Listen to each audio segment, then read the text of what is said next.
नमस्कार। आइए सुनते हैं प्रेमचंद जी के द्वारा लिखी हुई एक कहानी, देवी। दोस्तों, अगर आप मेरे चैनल को पसंद करते हैं तो इसे ज़रूर सब्सक्राइब कीजिए और हाँ, बेल आइकन प्रेस करना मत भूलिए। धन्यवाद। बूढ़ों में जो एक तरह की बच्चों की सी बेशर्मी आ जाती है, वह इस वक्त भी तुलिया में न आई थी। यद्यपि उसके सिर के बाल चांदी हो गए थे और गाल लटक कर दाढ़ों के नीचे आ गए थे। वह खुद भी निश्चित रूप से अपनी उम्र न बता सकती थी, लेकिन लोगों का अनुमान था कि वह 100 की सीमा को पार कर चुकी है और अभी तक चलती तो अंचल से सिर ढककर, आंखें नीचे किए हुए, मानो नई नवेली बहू है। थी तो चमारिन, पर क्या मजाल कि किसी घर का पकवान देखकर उसका जी ललचाया। गांव में ऊंची जाति के बहुत से घर थे। तुलिया का सभी जगह आना जाना था। सारा गांव उसकी इज्जत करता था और गृहिणियां तो उसे और श्रद्धा की आंखों से देखती थी। उसे आग्रह के साथ अपने घर बुलाती, उसके सिर में तेल डालती, मांग में सिंदूर भरती। कोई अच्छी चीज पकाई हो, जैसे हलवा, खीर या पकौड़ियां, तो उसे खिलाना चाहती। लेकिन बुढ़िया को जीभ से सम्मान कहीं ज्यादा प्यारा था। कभी कहीं खाती नहीं, उसके आगे पीछे कोई न था। उसके टोले के लोग कुछ तो गांव छोड़कर भाग गए, कुछ प्लेग और मलेरिया की भेंट हो गए, और अब थोड़े से खंडहर मानो उनकी याद में नंगे सिर खड़े छाती से पीट रहे थे। केवल तुलिया की मड़ैया ही जिंदा बची रही थी, और यद्यपि तुलिया जीवन यात्रा की उस सीमा के निकट पहुंच चुकी थी जहां आदमी धर्म और समाज के सारे बंधनों से मुक्त हो जाता है, और अब श्रेष्ठ प्राणियों को भी उसकी जाति से कोई भेद न था। सभी उसे अपने घर में आश्रय देने को तैयार थे। पर मान प्रिय बुढ़िया क्यों किसी का एहसान ले, क्यों अपने मालिक की इज्जत में बट्टा लगाए, जिसकी उसने 9 बरस पहले केवल एक बार सूरत देखी थी। हाँ, केवल एक बार। तुलिया की जब सगाई हुई तो वह केवल 5 साल की थी और उसका पति 18 साल का बलिष्ठ युवक था। विवाह करके वह कमाने पूरब चला गया। सोचा अभी इस लड़की के जवान होने में 10-12 साल की देर है। इतने दिनों में क्यों न कुछ धन कमा लूं और फिर निश्चिंत होकर खेती बाड़ी करूं। लेकिन तुलिया जवान भी हुई, बूढ़ी भी हो गई। वह लौटकर घर न आया। 50 साल तक उसके खत हर तीसरे महीने आते रहे। खत के जवाब के लिए एक पता लिखा हुआ लिफाफा भी होता था और 30 रुपये का मनी ऑर्डर। खत में वह बराबर अपनी विवशता, पराधीनता और दुर्भाग्य का रोना रोता रहता। क्या करूं तुला, मन में तो बड़ी अभिलाषा है कि अपनी मड़ैया को आबाद कर देता और तुम्हारे साथ सुख से रहता, पर सब कुछ नसीब के हाथ है, अपना कोई बस नहीं। जब भगवान लावेंगे तब आऊंगा। तुम धीरज रखना, मेरे जीते जी तुम्हें कोई कष्ट न होगा। तुम्हारी बाह पकड़ी है तो मरते दम तक निभाऊंगा। जब आंखें बंद हो जाएगी तब क्या होगा कौन जाने। प्रायः सभी पत्रों में थोड़े फेरफार के साथ यही शब्द और यही भाव होते थे। हाँ, जवानी के पत्रों में विरह की जो ज्वाला होती थी, उसकी जगह अब निराशा की राख ही रह गई थी। लेकिन तुलिया के लिए सभी पत्र एक से प्यारे थे, मानो उसके हृदय के अंग हों। उसने एक खत भी कभी न फाड़ा। ऐसे शगुन के पत्र कहीं फाड़े जाते हैं? उनका एक छोटा सा पोथा जमा हो गया था। उनके कागजों का रंग उड़ गया था, स्याही भी उड़ गई थी। लेकिन तुलिया के लिए वे अभी भी उतने ही सजीव, उतने ही सतृष्ण, उतने ही व्याकुल थे। सब के सब उसकी पिटारी में लाल डोरे से बंधे हुए थे, उसके दीर्घ जीवन से संचित सुहाग की भांति रखे हुए थे।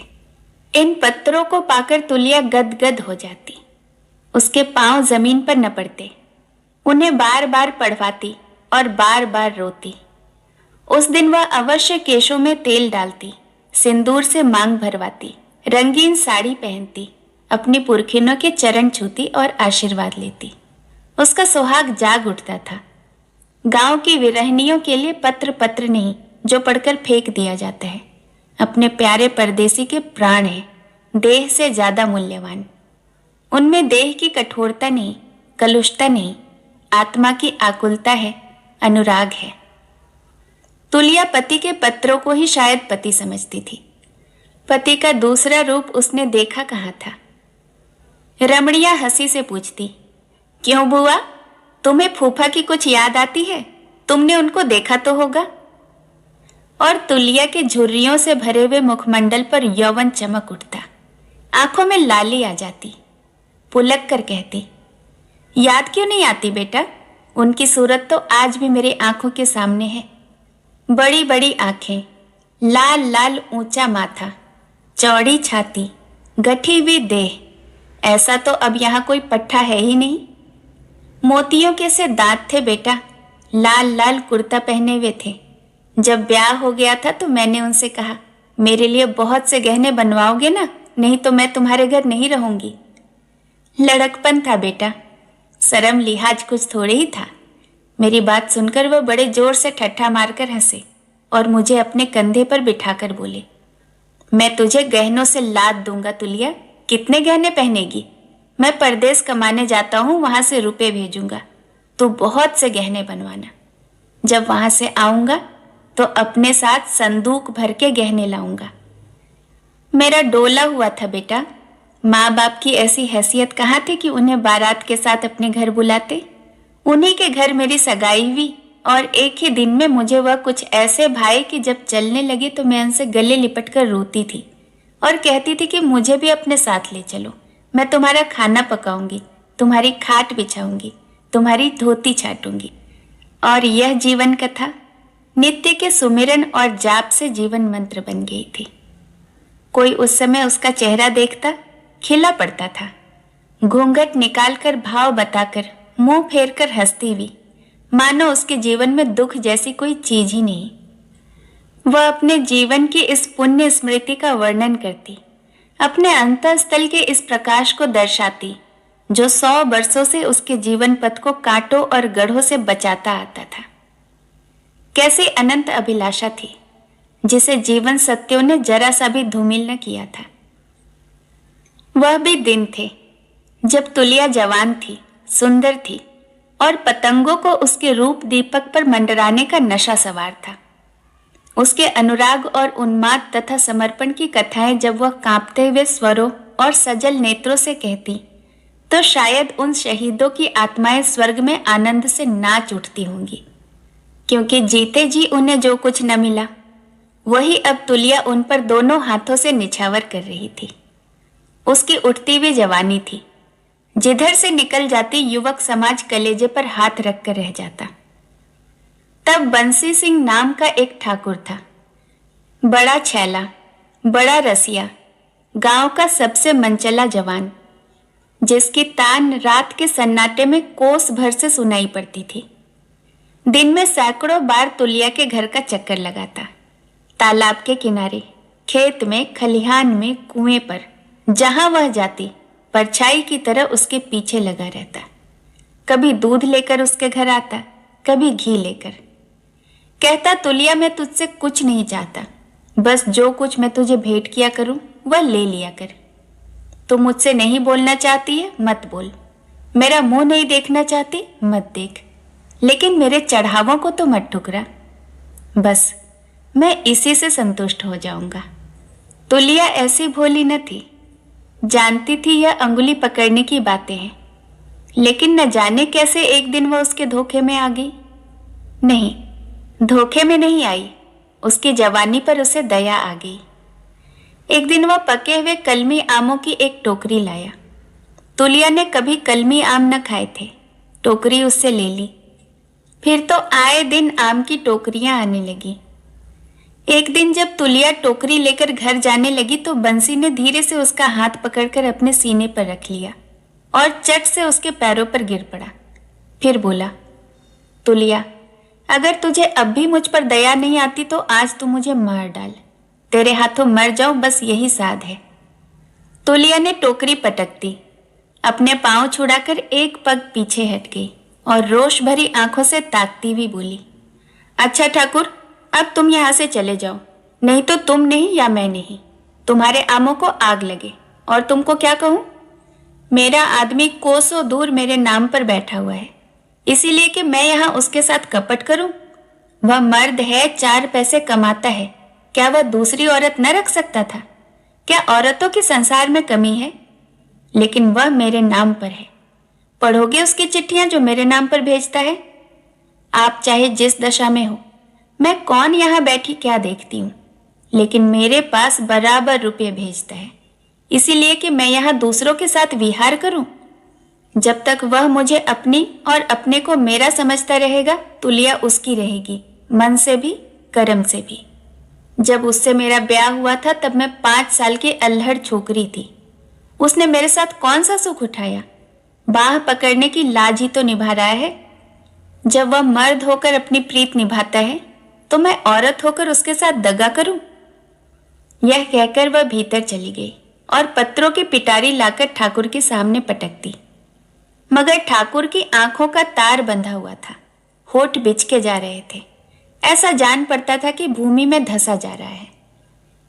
एक क्षण के बाद उसने हाथ जोड़कर कहा, मुझसे बड़ा अपराध हो गया तुलिया, मैंने तुझे न पहचाना।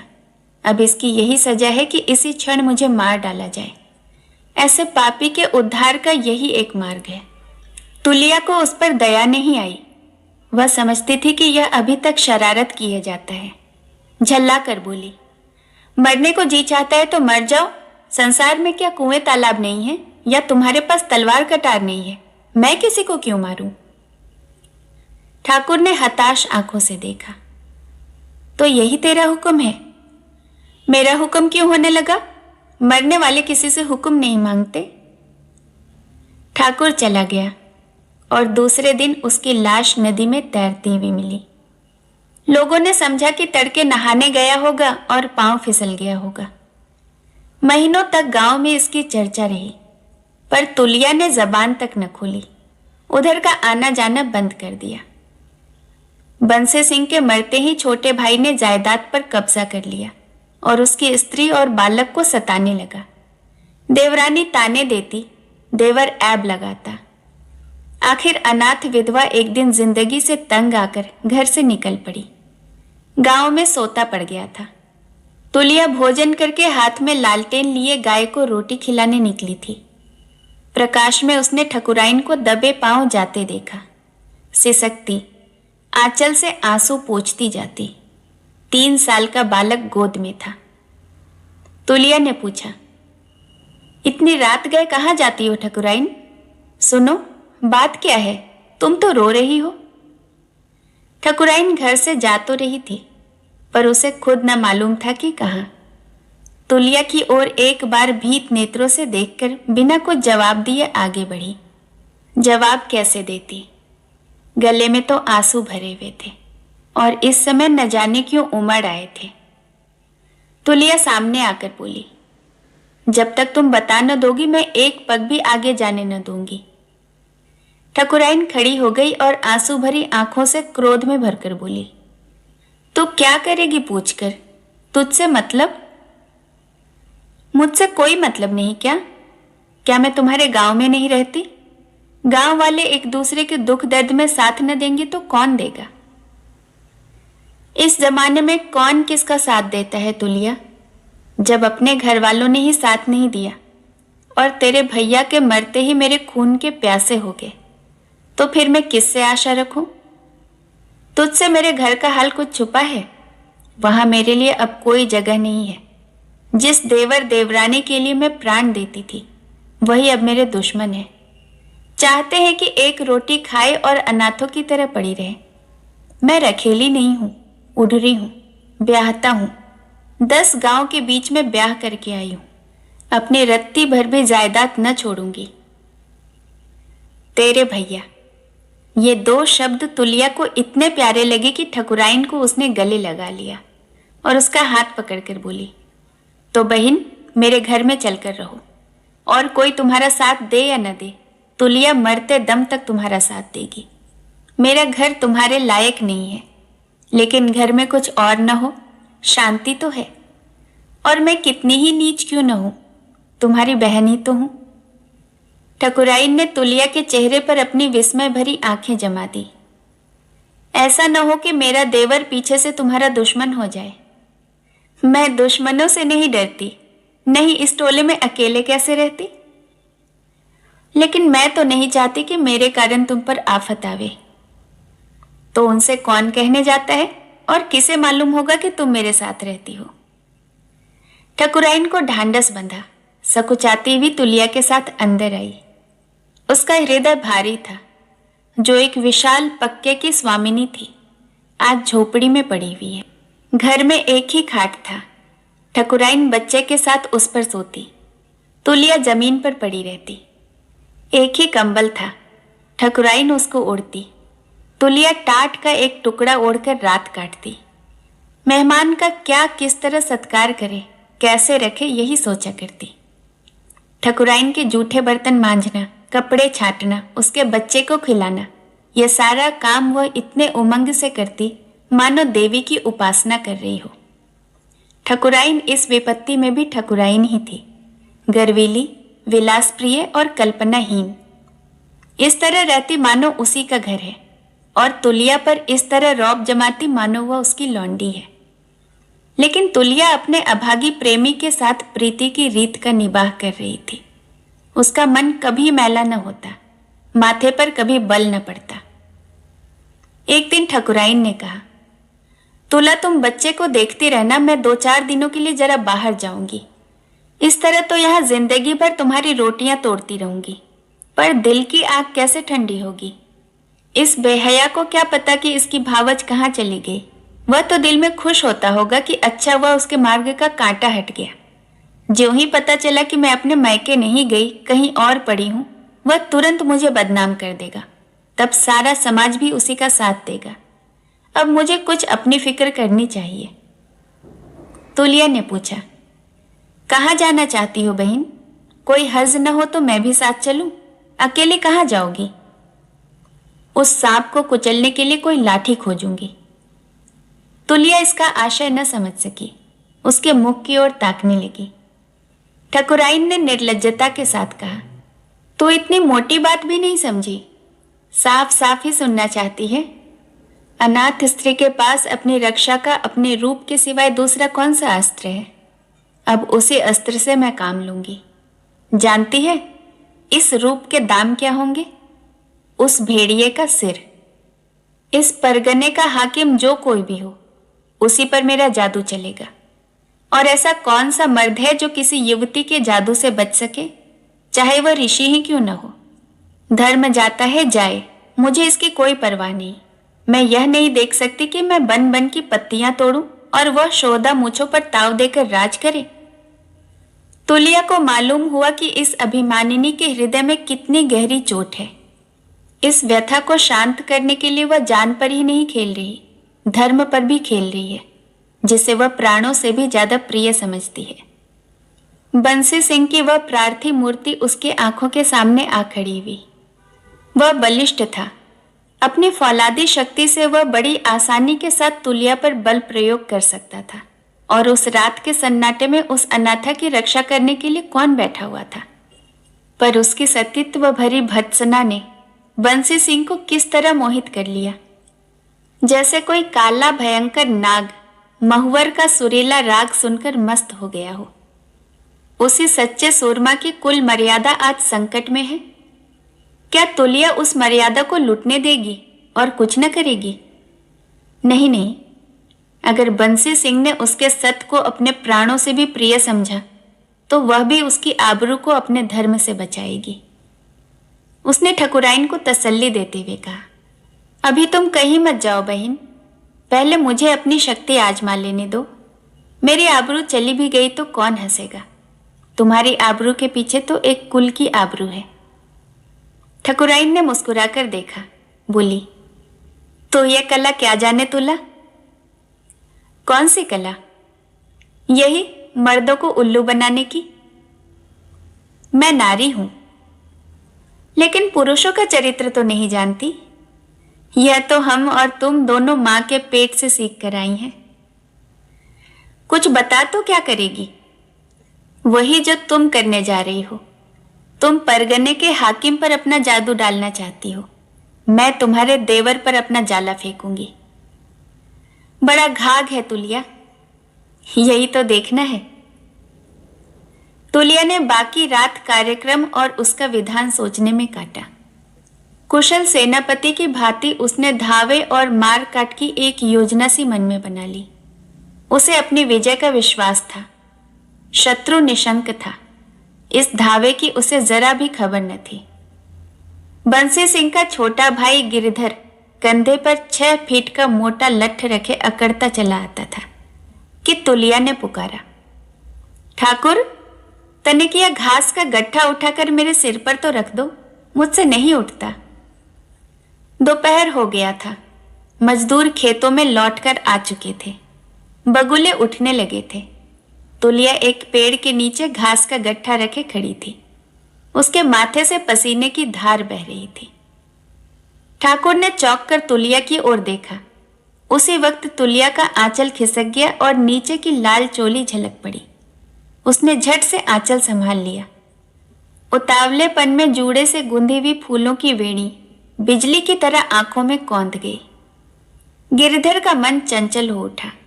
आंखों में हल्का सा नशा पैदा हुआ और चेहरे पर हल्की सी सुर्खी और हल्की सी मुस्कुराहट। नस नस में संगीत सा गूंज उठा। उसने तुलिया को हजारों बार देखा था, मगर तुलिया अपने रूप और सत के घमंड में उसकी तरफ कभी आंखें न उठाती थी।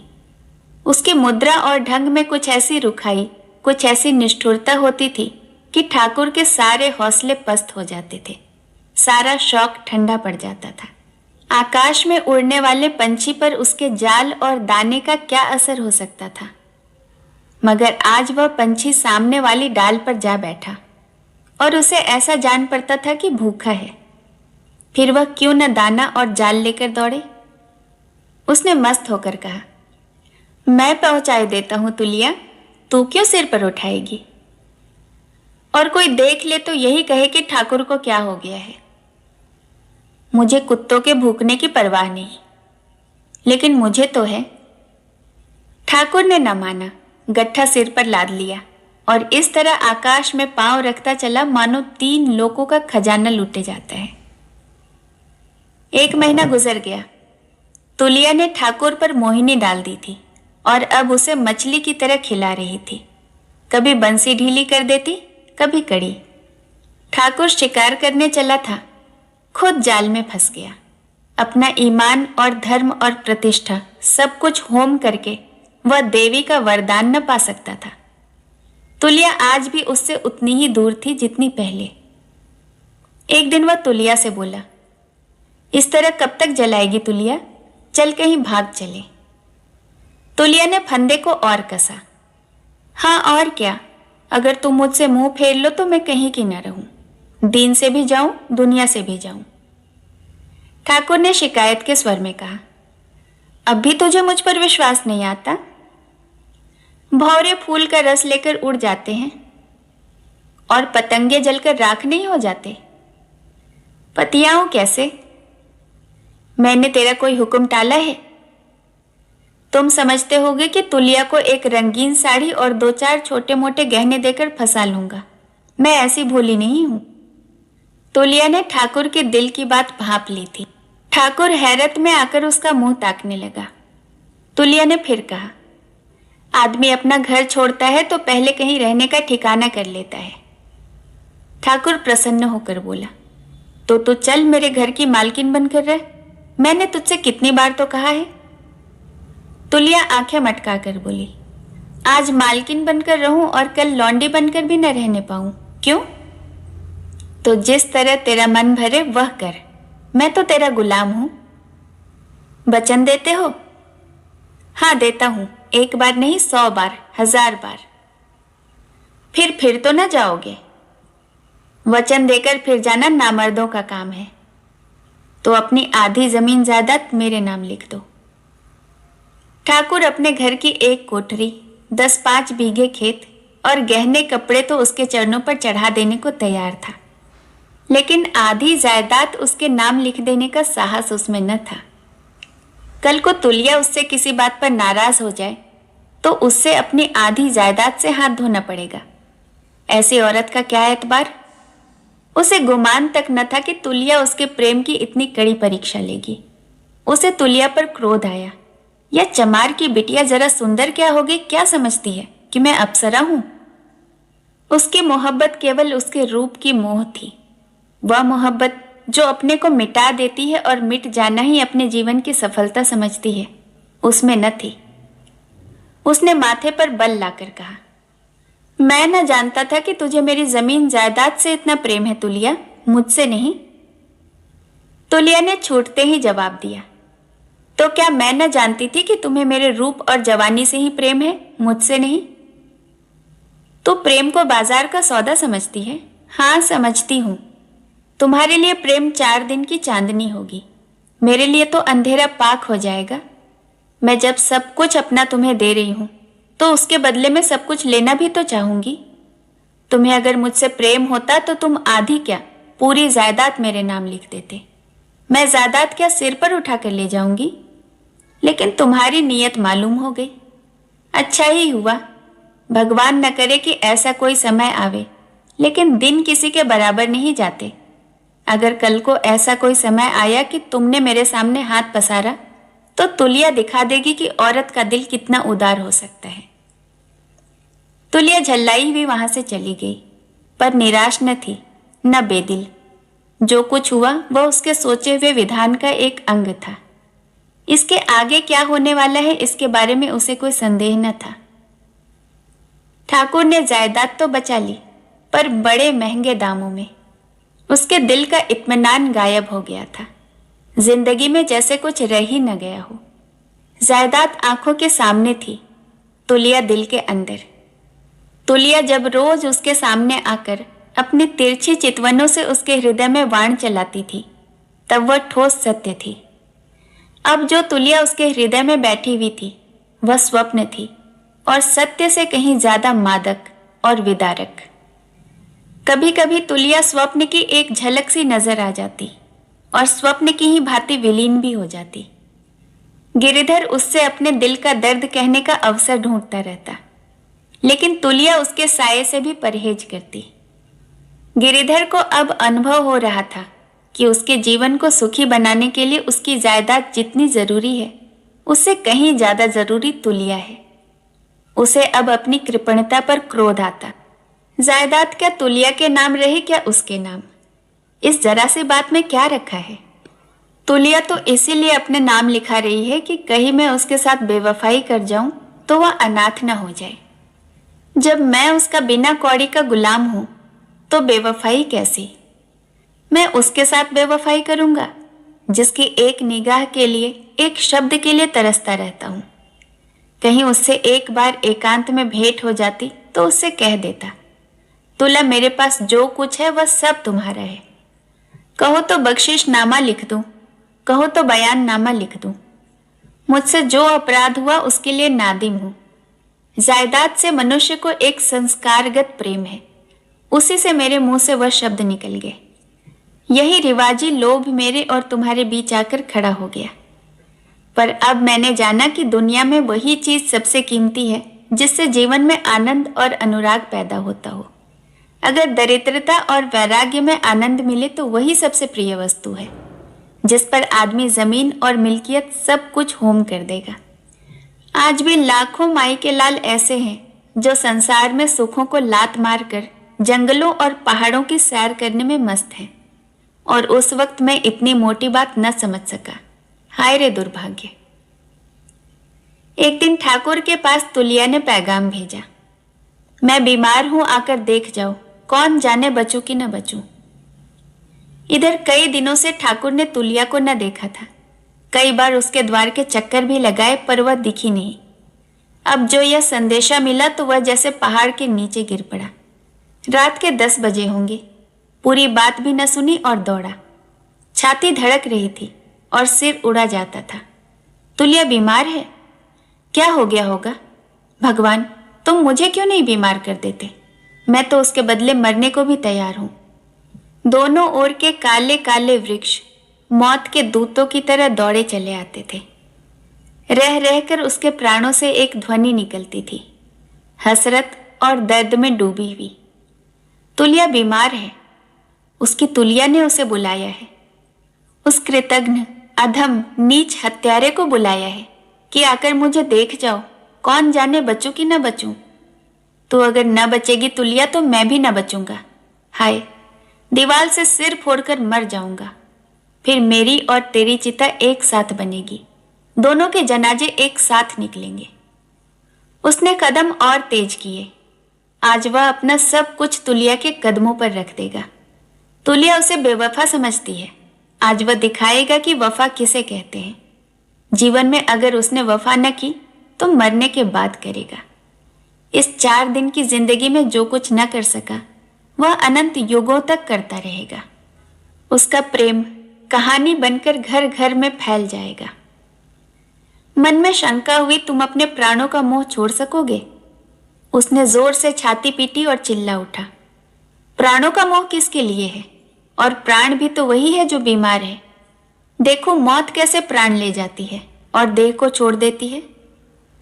उसने धड़कते हुए दिल और थरथराते हुए पांवों से तुलिया के घर में कदम रखा।